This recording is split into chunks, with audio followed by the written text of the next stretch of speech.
ay wika ng ating bayan. Pilipino ba? Makatutubo ang dapat pastunan. Ang wika ay daan sa pagkakaisa. Ngunit, alin sa dalawa ang tunay magpapatatag sa bansa. Narito si Berto, na Pilipino ang ipaglalaban.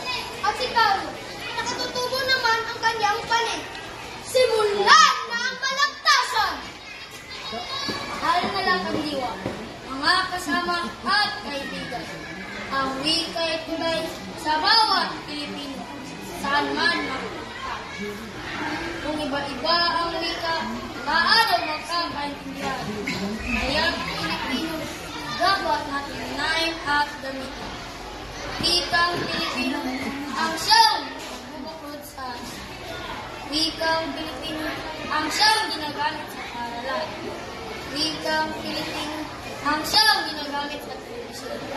Kung nais natin mag-isa, dapat mayroon tayong isang ang ating wika ang isa. Wikang Pilipino, wika ng pagkasa.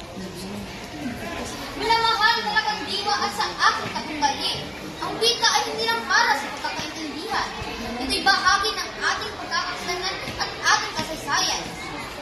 Diba't sa Pilipinas ay may iba't ibang lahi.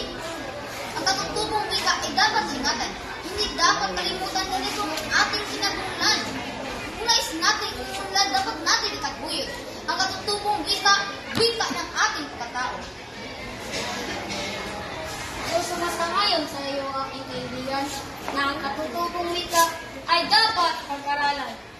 Ngunit, sa pag-aaral ng wika, saan tayo magsisimula? Sa wika na alam ng lahat, ang Pilipino. Wika ang Pilipino, wika ang nagbubukod sa atin. Kung nais nating magkaisa, dapat mayroon tayong isang wika, ang ating wikang pambansa.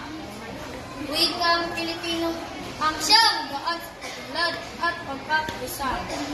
Dahil ito'y wika, siyang nagbubukod sa atin.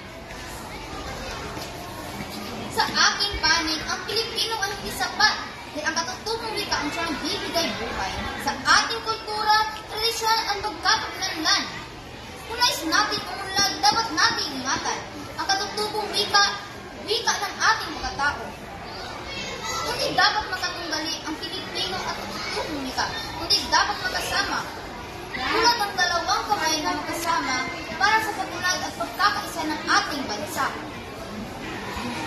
Ating natuligan ang panig ng bawat isa. Berto, na wikang Pilipino ang ipinaglaban.